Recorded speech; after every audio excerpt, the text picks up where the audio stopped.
Hey, what's up, Street Talks? This is Eric Kim from the Eric and Street Photography blog. Currently reporting live from Dubai. I'm at Gulf Photo Plus, which is this intensive, like about a week and a half long photography conference. Huge conference with David Allen Harvey, Zach Arias, David Hobby, and so many other amazing photographers. It's a real blessing to be here. Currently, I wanted to just do this video as a quick review of the new bum ba da bum Fujifilm X-T1. So full disclaimer before I share this review for me, Fuji gave me this camera scot-free, nothing of charge, including the 23 mil 1.4 lens, the Pancake 27 2.8 lens, um, as well as a Leica M mount adapter, and I'm not getting paid to write this review or anything like that, but I just wanted to give, you know, as possibly my best unbiased reviews of the camera. And, honestly, a camera company gives you a camera, you're going to be a little bit consciously or subconsciously prone to liking it. But once again, I know a lot of people are interested about the camera, so I wanted to share some of my honest opinions with you guys for, street photography. So first of all, to start off with the camera, this is brand new, more or less. It just came out. There's currently no support for the RAW files in Lightroom. I'm just shooting JPEG plus RAW, so all the files I've been sharing are pretty much all JPEG. Hopefully they'll release it soon. And essentially it's the newest Fujifilm camera, and I went to the Fujifilm talk, and essentially what they're trying to do with their camera is they're trying to make it like a DSLR replacement for something that's kind of small and compact. Personally, the guys are like, oh, do you want to test out the X100S or this? And I was more interested in this. And having shot with this and the X100S, I actually much prefer this. The X100S is a great camera, best bang for the buck street photography camera I think out there. If you want a viewfinder, otherwise, if you want something small and compact, I actually recommend the Ricoh GR, which is just, I actually use it just for snapshots and taking photos of my food. But if you want something small, compact, I'd actually recommend the GR. If not, if you like having a viewfinder, the X100S is a great option. It seems like everyone I know, including myself, X100S is great for everything except the fact that the autofocus is pretty finicky. It's a bit temperamental. Sometimes it works well, sometimes it doesn't. I know some other people who have had really good success for it, but most people I know it's been a little bit spotty. The XTI, the autofocus is hugely improved from the X100S. I personally find it to be much more accurate and a lot faster. So pretty much, let me give you a rundown of the camera. So to my understanding, this is the same sensor as the X Pro 1, and I'm not sure if it's the same sensor as X100S, but it's a APS-C sensor. It's got something megapixels. It's got up to like 5,000 pixels. It's interchangeable lenses, so you push this here, you can take off the lenses, you could see the camera inside. What's really cool about it is there's all these new dials at top. So you now have a dedicated dial for aperture, or not aperture, ISO, and it's locked unless you push this down and change it, so it keeps it preventing from being knocked over. Also, same thing with if it's stuck in aperture priority mode, if it's not going anywhere. If you want to move it, you have to push this little button on top, then you can start clicking it around and moving it around. But once it's moved here, now you can change it easily. Once it goes back to aperture priority, it's locked again. Exposure comp up here. I heard some people with the original X100, X100S, I don't know, this apparently was knocked really easily. Now, it's really solid. I haven't actually knocked it over on accident, which is great. Also, some small little details that are new in this camera. So up here in the top left corner, via a little notch that's accessible up here, this little clicker right here, it actually adjusts the drive mode. So you could do it like, bracketing mode. You'll never do this as a street photographer. Continuous high, which is just like, fully, it's like a machine gun, but it's continuous low, which is like every time you hit the shutter, it takes 2 or 3 shots. Single mode, which I recommend. there's all these other modes here, which are like double exposure, stuff you'll really never use. A problem I've actually found out about this little lever here, it's knocked over pretty easily, especially if you're putting it in and out of camera bag. So, um, you know, I don't know, I might, if I'm going to keep using it, I might just tape it down so it doesn't get knocked over. Um, Another little dial, in the front here, this little clicker guy here, adjusts the exposure modes here. So I have it on evaluative. You could do spot. You could do the other one. Forget what it's called. And something that is also new, they have a Wi-Fi mode, so you could push that. You could use the Wi-Fi settings, so you could upload your camera photos to your computer. I haven't set that up, but sure, it's going to be a cool setting. The huge thing is currently there's the EVF is. Let's see if you can see it. I don't know if you can see it. But anyways, it's 100% electric viewfinder, meaning there's no more OVF. So if you like having an optical finder where you're seeing through the lens just like a Leica, you're better off with X100S. If you don't mind an EVF or you like an EVF, this camera's for you. EVS is one of the nicest EVFs I've used. I've never really been big into EVS because, when I'm shooting with my Leica, I prefer to look through the viewfinder and not have being able to see it just full time. But I'm actually pretty impressed. This EVF in this camera is super nice. It's really fast. Tiny delay, of course, from real life. It'll never be as good as a real OVF. But I've actually begun to appreciate kind of seeing what the lens is for several reasons. First of all, I'll show you guys this in a second, but if you put an M mount adapter and you put Leica or other fully manual lenses on it, you could focus pretty accurately. And there's also focus peaking, which actually makes that a great blast. Not everyone will like it. Personally, I actually quite like it. It's nice. Also in the back, if you turn it on, okay, and then there's like a view mode button up here, which you could change it from EVF only, which I usually recommend. You could do LCD only, and the cool thing about this camera is it's actually you have a swivel screen now, so if you want to be shooting, holding the camera at your waist, looking down, shooting kind of like a Hasselblad or Rolleiflex, you could do that. Personally, I think it's a bit sneaky. I just recommend using the EVF. The mode that I always have is just EVF only. In terms of the shutter, it's pretty, it's not quiet. It's kind of like, it's like a nice solid click. I personally like the clicking because I actually know when it takes a photo. The problem I have with X100S is I didn't know when it took photos. Also small details, you could change the focusing here. So single, continuous, and manual. I just use autofocus. And, of course, there's all these little things in the back. They simplified. I know one of the problems that the original Fujifilm users complained about were the menus were too complicated. Now they're pretty straightforward. They have all this stuff a lot more simplified and everything works pretty well. You know, Review buttons up here. Focus assist. I never use that. The Q button's pretty cool. You could easily assess all the settings you need to use in your camera. And when I shoot with it, I use this little pop-up flash that it comes with. So when you're shooting, you just put it up here, and then when you're taking a shot, the flash goes off. You turn it off, it doesn't go off. In terms of the settings, which I generally shoot with, I'm just shooting aperture priority mode, keep it at 0, ISO 800 usually, and shooting JPEG plus RAW. The quote best colors I've been able to replicate from it, in terms of the film type, it's the Pro Neg High for color +2, add a little bit +1 for sharpness. The colors out of this camera are pretty phenomenal. At the end of the day, not as nice as Kodak Portra 400 in film, but if you want a nice saturated look that has really nice skin tones, this camera has been really amazing for that. I haven't shot much black and whites on it, but I'm sure those are going to look great as well.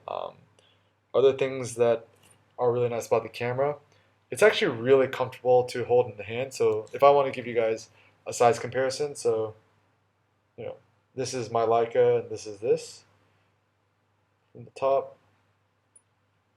the width. So it's actually quite comfortable to hold in the hand. I really like this built-in hand grip right here. It's actually very comfortable to hold. And in the back, this is awesome too. They have kind of like a thumbs up grip, right? So you kind of see it's like you know, your thumb fits really comfortably in it. And yeah, it feels really good in the hand. I tested out a few different cameras um, or different lenses with it. So, I've tried out the 23 1.4, so you could change the apertures on the lens, which are pretty cool. You could also shoot manually by popping this down and then changing the focusing distances. Personally, I just use autofocus with these lenses.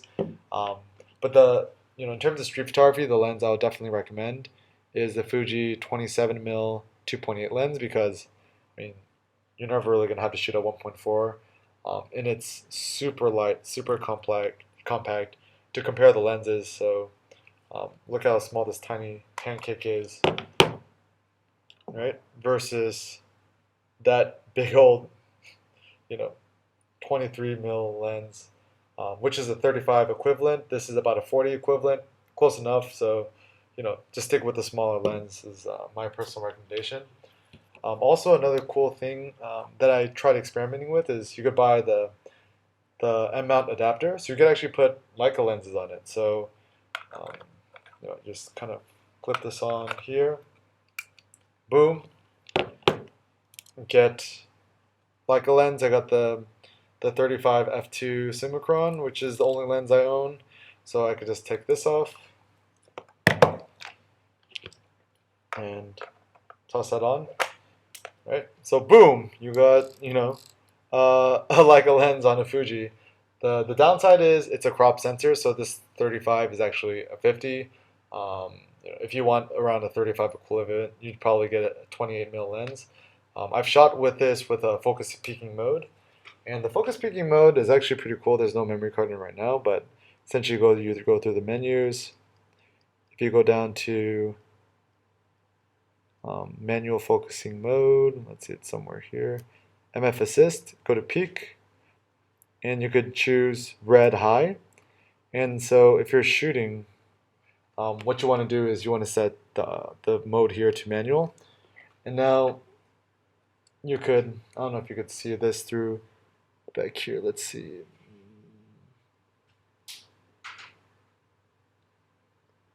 Let's see. Yeah, so you can see that white stuff that comes out. It's a little bit hard to see in the dark, but anyways, what focus peaking does is it shows a little red outline of whatever is in focus or not. And during the day, this actually works really, really well. Personally, at the end of the day, if I'm using a digital camera that has autofocus, I'll just use this lens, and I'm going to keep my Leica lens on my Leica. What I've been doing for this trip is, I got the camera for free, and I want to test it out, and people are curious about it. But I think really at the end of the day, most of my personal work is still going to be shot on film with Kodak Portra 400 on my Leica. But for kind of snapshots and travel shots, I think I might travel around more with and shoot with this Fuji. It's been a lot of fun. Let's see, putting this bad boy back on. So one of the things that I really like about the camera is the image quality is pretty damn good. It's really sharp. The colors look amazing. High ISO performance is superb for APS-C sensor. It looks better than my original Canon 5D from what I remember. The downside is, oh, and also I just want to show you guys how I set up the AF mode, which I recommend if you guys get the camera. So go down to autofocus setting. I don't put on face detection or any of that business. But what I'll do is adjust the focus area. So when you adjust this little knob here, you could change the size of the focusing area. So you could either make it, you could use the dial here in the front. So if you're adjusting this little guy here, wait, why is it not working? 1 second. I don't know why this is not adjusting. But anyways, you go through this mode here, and then usually if you scroll this thing, it changes the size of how big the autofocus area is. You can either make it really small or really big. I recommend using the biggest setting. It makes the autofocus way faster. Initially, I tested out, made the autofocus point really, really small, and the autofocus was quite slow. When I wanted to take a photo, it go click, the lens would focus, click. And it was actually really frustrating, but now that I've been making it the larger focusing area, it's pretty much click, click. There's still times that it hunts, even in daylight, which is sometimes a bit annoying. Hopefully, maybe will be fixed with a firmware fix. If you really don't want to deal with the hunting or anything like that, I recommend using a film or a manual lens.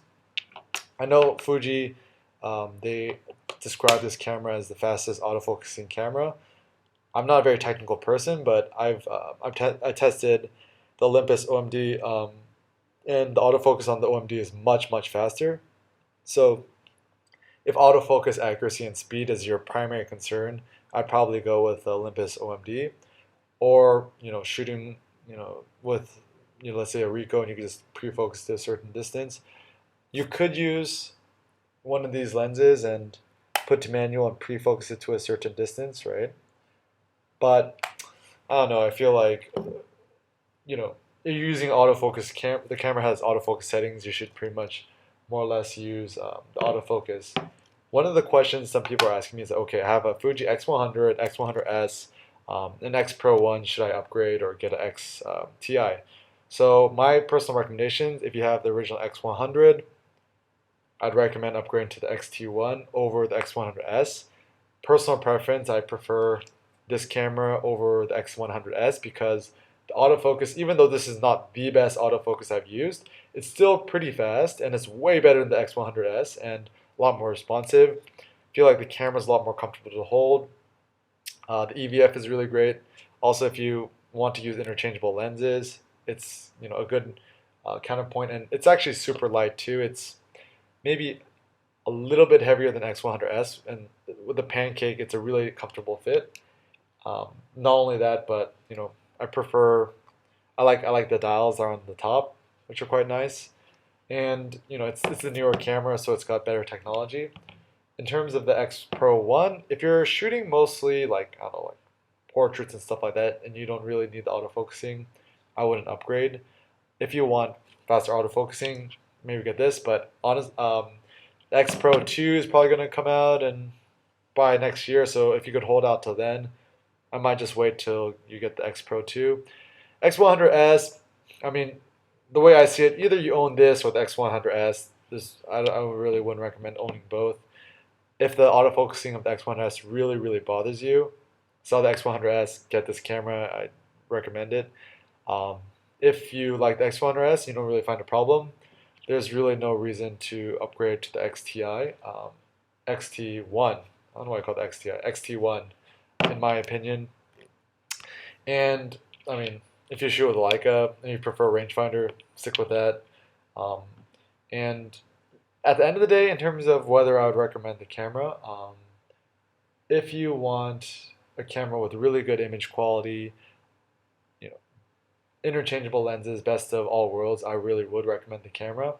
The closest competitor to this camera in the price range is probably the Olympus. I think Olympus, really at the end of the day, the autofocus is much better. So once again, if that's a primary concern for you, but if image quality is more important to you, probably this camera. You're good getting either camera, and yeah. So that's pretty much my thoughts on the camera.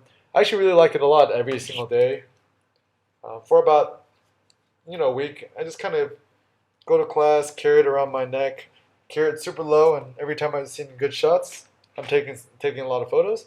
So probably what will end up happening is this will probably be my new travel buddy, and this is been good for just kind of random street shots, but kind of doing suits and my more serious work with this. So I usually just carry this in my bag, take a bunch of snaps with this. If I see a good scene, then I'll actually take out my Leica. I'm shooting film. I'll take the shot. It's really annoying shooting digital because I've been looking at Lightroom way too much the last few days. But yeah, overall, really, really solid camera. if you want, it's probably the best quote unquote bang for the buck street photography out there, camera out there, in my opinion.